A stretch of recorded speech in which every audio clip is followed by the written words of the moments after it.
Well, good morning, everyone. Thank you for joining us. We appreciate you being here. My name is Anna Richards. I run the programs and events at the Greater Akron Chamber, and we are so excited to have Damon here today to talk to us about tariff refunds. We're going to give it a quick minute for people to join. We had quite a few attendees register. But we just want to thank you for being here. At the end of today's session, I will be sending out the slides. So there will be some links you'll see. You will get access to all of the slides along with Damon's contact info. And you'll also get a second email for a survey. We ask that you give us your feedback on today's session. If you have questions, please feel free to drop them in the chat. And we just want to thank you for being here. With that, I will turn it over to Damon. Thank you. I'm Damon with Piatek Customs and Logistics. I'm the president and CEO. I'm also a licensed U.S. customs broker with over 30 years experience in the industry. So you're talking to one of the experts, and please feel free to put your questions in the chat. You don't necessarily have to wait until the end of the seminar. You could put them in right away, and I will get to them. And we're going to leave enough time to get to everybody's questions, since I know there is so much mystery and confusion about the tariff refunds. So with that, we'll start. We already know who I am. And then, so what we're going to go over today is we're going to go over the step-by-step process, which is really three steps to your refund. And we're going to go right from the beginning, which is setting up your ACE account. And then we're going to go to adding your ACH refund information. And then finally, we're going to go over all the steps in CAPE, which is the Consolidated Administration and Processing of Entries. That's what CAPE stands for, how to get your refund for the IEPA duties. It's very simple. It's very straightforward. So really don't be afraid of it. And I'm going to kind of go through and dispel all the myths about what's being said in the media and also what I see on LinkedIn from attorneys, other customs brokers, the industry, and really this is pretty straightforward and simple. So how to sign up for your ACE account. It's a two-step process to sign up for your ACE account. So the first is you'll have to have your customs broker or a customs broker, if you do not have an ACE account, file a 5106 with the contact information with CBP, with Customs and Border Protection, of the person who's going to own that account. So what they call that is the top level owner. And that's going to be somebody at your company that's going to take charge of this account. So it should be somebody that's been there a long time, that's going to be there a long time. And remember, they're going to have access to this, and this is your portal with U.S. Customs. So if you're not familiar with ACE, this is going to give you access to all your entry, all your information for every entry that's filed with U.S. Customs, no matter what customs broker is filed. So if you use multiple customs brokers, you'll be able to see all of your entries no matter what broker files it. So that 5106 is just a form that we fill out as a broker to let customs to know that you're going to be an importer with U.S. Customs. We have to put your assigned number on there, and U.S. Customs for U.S. companies uses their federal tax ID number issued by the Department of the Treasury. So we have to have that to fill out the 5106. And we also need a power of attorney to fill that out. Very simple questions. We're just putting your federal tax ID number on there, along with your address, your phone number, that contact person. And then you can sign up for your ACE account after that's been on file for 24 hours. So it takes 24 hours to go on file with CBP with the 5106, and then you can sign up for your ACE account. Very simple step-by-step process. I've added in this presentation, I've embedded the links for the step-by-step where you could see where it says CBP guidance for ACE account application for importers, and also the link to actually go to sign up. You're going to put some very simple information in there. The contact name, email address, and phone number have to match what's on the 5106. So that's the only thing about the ACE account. So that's step one, very simple, straightforward, setting up for the ACE account. It's all done electronically. There's no It used to be paper. If you already have an ACE account, you've done it long ago, you just have to update some information. But it used to be all paper and it used to take weeks to get done. Now it's all done electronically and you'll be done instantaneously. So that's the ACE account. Second is you have to add your banking information to your account so that you can get your refund. Now, U.S. Customs is issuing all the refunds through ACH. So it's the automated clearinghouse, and that is only for U.S. domiciled banks. So if we have any importers of record here that are foreign entities that are either Canadian or Mexican or other countries, you have to have a U.S. domiciled bank to get your refund. You can do it through your customs broker, but that can get a little complex. Our suggestion is to work with somebody in the United States to get a U.S. address, and then you could get a U.S. domiciled bank. It can't be a PO box. It has to be a U.S. address. You have to have a contract with that address to be able to use that address. There's a number of ways to do that. You can be a little creative, but you want a U.S. domiciled bank, and then that way you're getting the refund direct to you rather than going through your customs broker. Customs has done a great job. U.S. Customs has done a great job by setting up all these step-by-step instructions. So again, I've embedded a link here. Customs has done a step-by-step PDF on how to add your banking information to your ACE account. So last, which is the most important, is how do I get my refund? Now, there's been a lot of information out there and misinformation. It's very simple. You have to upload a CSV file for all of your entries that happened between last February, February of 2025, and February of 2026. Now, you don't have to be exact on the date. My suggestion is just start February 1, 2025, which was prior to when the IEPA duties were initiated, to the end of February 2026, which is past when the IEPA duties were found illegal by the Supreme Court. Now, what I want you to understand is there's a lot of information out there saying if you don't do it right, you're going to get a reject and you're not going to get your refund. That is not true. I sat through a seminar with CBP, actually got to ask a couple questions direct from CBP and spoke with officers at CBP. There's no penalties issued. You could try and upload your form as many times as you need to. You could put 9,999 entries on one claim, and you could put in as many claims as you would like. What's going to happen is there's a audit process that Customs is going to do level by level when you sign up for your refund. Under the CAPE tab on ACE, there's a tab called CAPE. You click on that, and there's a CSV file that you can download. Again, right embedded in this presentation is a link where it says Cape Refunds to the step-by-step from Customs. They've done a fantastic job on this. And I think the only way they could have made this easier was to actually just send out the refunds. They're not holding money. You're going to get your money, and we'll talk about that. But you're going to have a CSV file, a template that's downloadable from the Cape tab in ACE. And it is a CSV file that is one column. And at the top, it says entry number. So the top left cell in the CSV file says entry number. And then directly underneath that, you're going to paste all of your entry numbers. Just put in all of them. It doesn't matter. As long as the format is right and U.S. Customs is accepting either the filer code and the numbers all as one entry, or the filer code with a dash and then another dash for the check digit. So it doesn't really matter if you're putting dashes in or not. However you do that, they're accepting it with or without the dashes.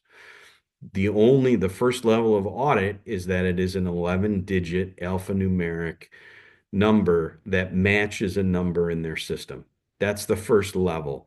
So if there's something wrong, we've gone through this with a number of our clients and a number of people that we've helped. And what we found is if you only have 10 digits, it's going to reject the whole thing. If you have your 11 digits and it's an actual entry number, it's going to accept it. Now, the second level, it's going to accept it and give you a claim number once you have all of the entry numbers in there formatted correctly. And then it's going to accept it. It will give you a claim number, and then it's going to accept or reject the individual entries on that claim. Again, you could have 9,999 entries, and you could put in as many claims as you want. So if you want to test it with 5 entries and then do the rest, or you only want to put 100 entries on a claim, that's totally up to you. And you're not going to get penalized for putting information in there for entries that don't have IEPA.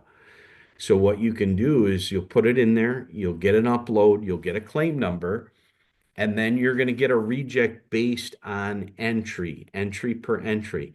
They're not rejecting the entire claim. They're only rejecting the specific entries on that claim.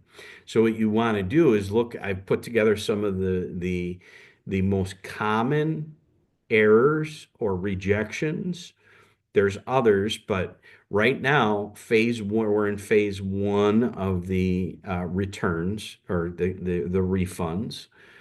And that phase one is not going to end anytime soon. And phase two, when phase two starts, when they announce phase two, they're going to include additional types of entries, and it's not going to end phase one. So it's just going to be an addition of functionality for their system. So once that additional functionality comes in, you can go ahead and submit another claim for entries that were rejected and not accepted during phase one. So you will get some of them that are going to show accepted. You're going to get some of them that are going to show rejected because they're in final liquidation. Final liquidation is going to go in phase two. And then there's also entries that have anti-dumping countervailing duties on them are going to be rejected in phase one, but they're going to be accepted in subsequent phases. They haven't told us yet how many phases this is going to be, but what they have said is this is very simple, straightforward, and once you get a claim number, you're going to be getting your money within 60 to 90 days. And I want to stress, once you have a claim number, you will be getting your money in 60 to 90 days. Now, what I've seen out there is a lot of information that they're going to hold it for a year or 2 years. This is really just what I see as companies out there that are trying to buy claims. They're trying to create rhetoric and fear in the industry. That's not what I'm seeing. I've talked to U.S. Customs. They include a 45-day review period for themselves. Then they pass it on to the Treasury, and that all happens within the 60 to 90 days. And then you will get your money back. I'm not seeing any reason why not. Again, there's a lot of misinformation in the media. There's a lot of misinformation from the trade, from customs brokers, attorneys, and if you've gotten bad advice in the past, so if you've litigated or you've protested or you've suspended your liquidation, unfortunately, you're going to get it rejected in phase one.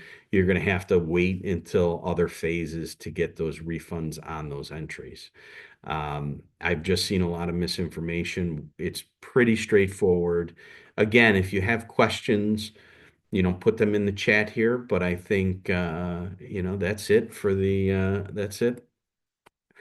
So any questions?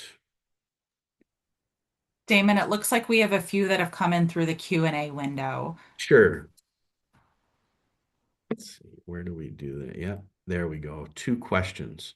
We have a top ACE account and we've submitted 5106 forms for other entries and would like to link the sub account to the top account, our ACE portal, so we can see all the accounts on one portal. We have TAO and proxy TAO. Have emailed multiple times.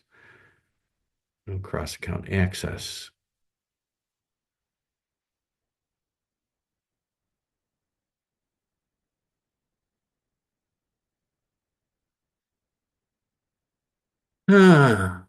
So that's something that the proxy account and the TOA account, that is a little out of my realm. I'm not sure. And again, it's that would be through the ACE help desk with CBP to get something like that done.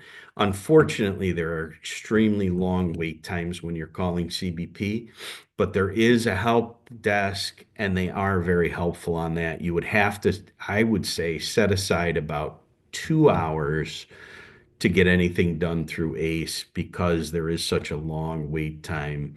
Um, yes. So yeah, I would have to direct you just to call ACE directly. So if my customs broker paid the tariffs on our behalf, do I have to have them to complete the 4811 so that the refund comes back to us? No, you don't. The 4811 would actually be if the customs broker filed the claim on your behalf, the funds would come to them instead of to you. So if you file directly with customs in your portal through ACE, the funds are going to come directly to you instead of the customs broker. And that's really the way you want it to be. You don't want the funds to be directed to the customs broker and then to you.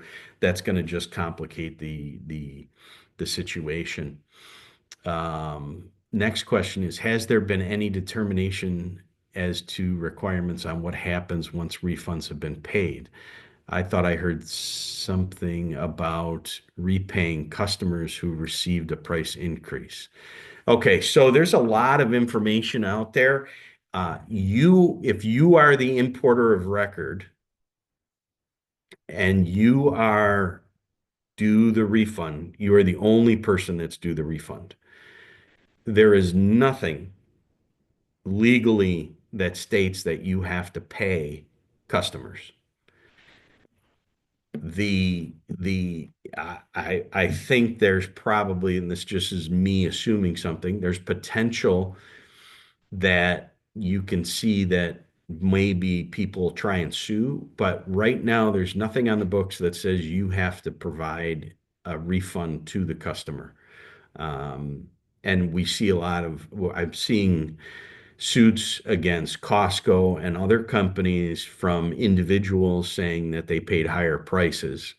Along those lines, what I want you to understand is the minute that the IEPA refunds were found illegal, the U.S. Trade Representative started a investigation into 301 duties for 62 countries, which included most of the countries that were charged the IEPA duties.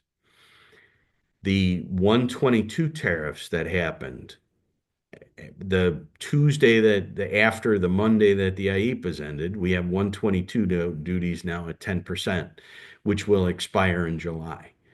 You will see 301 duties on those 62 countries back up to or higher than the IEPA duties.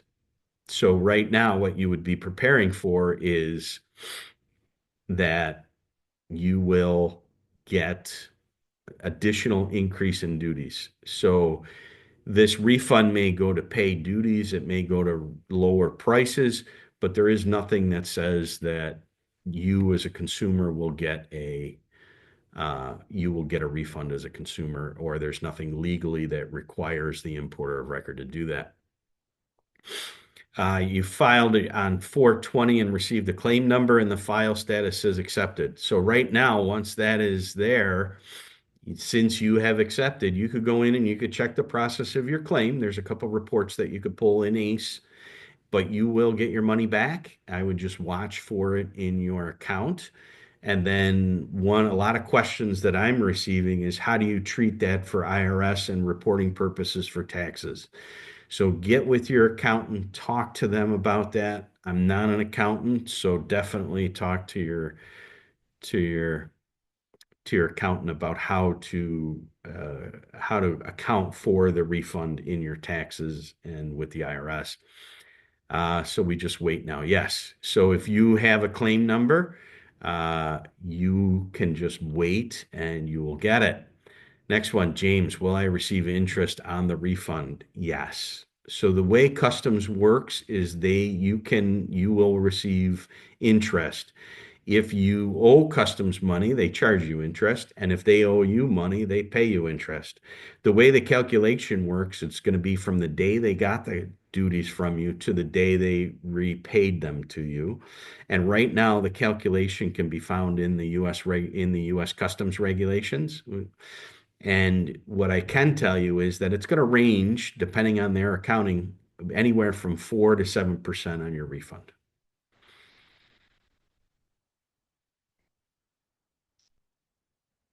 So It that we looks have. like Cindy may have had a comment, but Cindy, I'm not sure what your question is in the chat, if you're able to rephrase that. Is we moved to new locations in July of 2025.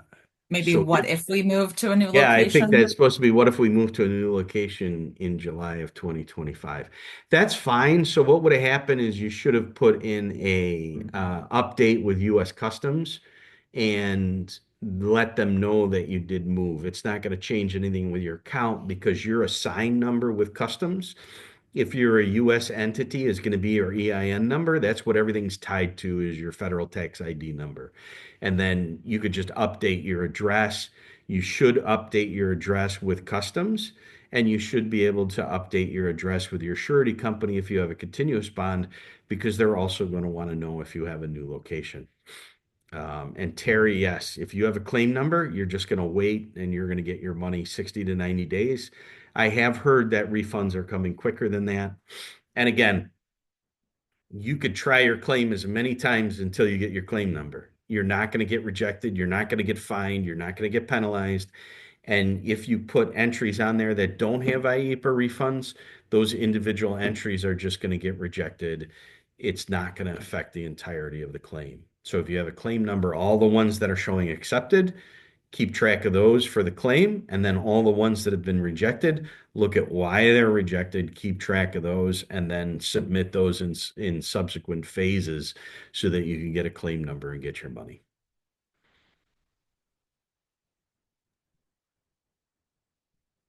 Wonderful. If there's All any other right. questions, please feel free to put them in. We will share a recording of this webinar afterwards, along with the slides where you saw all of the links that Damon has. You will also receive a survey for some feedback. But with that, I don't see any additional questions. Great. Great. Well, I'm glad to see that people have claim numbers and you're already in line. If you don't have your claim or you haven't filed, don't worry. Again, there's no like, they're not going to close the door on this anytime soon. So just be patient, and the system is starting to work faster and faster. But if you do have questions for ACE, if you're having issues, there is a help desk. Call Try and call later in the day or after hours. It is a 24-hour help desk. I have sat on hold for 2 hours myself, but they will answer and they will help you out. Wonderful. All right. Well, thank you for your knowledge and expertise. If people have questions for you after this, is it okay for them to follow up with you? Yes, please go ahead, send me an email. You could reach out by phone. We'll make sure that all that information is available for you. And we don't charge. This is all free of charge. I'm doing subsequent seminars online for non-clients free of charge. Please don't pay anybody for a refund. Don't pay anybody to get a refund early. I've seen companies pay 30% of their refund and their interest just to get a couple dollars earlier. This is going to be a smooth process. I commend CBP. They've done a great job on this. And just don't believe the hype about the not getting a refund or them postponing refunds, because it's just not true. We appreciate Nope. the clarity that you bring. It looks like Terry has one additional question. Yeah. What reports might be helpful? Okay, so there's a report in ACE that you could pull that actually gives you all of your entry numbers, and then you can create a report that'll give you all your entry numbers with all the customs brokers that you use from February of last year to this year. There's also reports that you could pull if you have multiple claim numbers. You could pull reports to see where your claim is and what stage it's at. So those reports are in ACE. And again, Customs did fantastic jobs putting in together the step by steps, and those reports are in their step by step instructions on how to use ACE. So yeah, Customs has really become a very good resource for ACE, and they've done a fantastic job. So much so that I don't have to redo it. They've done a good job. Sometimes they're not great, but this time I have to commend them. They've done a great job. Well, wonderful. I don't see any additional questions. Damon, Great. thank you for being here today. We You're thank welcome. everyone who joined us this morning. And if there's additional questions, we'll encourage people to reach out. On behalf of the Greater Akron Chamber, I would also encourage you to take a look at our upcoming programs and events and see where we might be able to help you make connections and gain some knowledge like we did this morning. Damon, thank you so much. And You're hope welcome. everybody has a fantastic day. Great.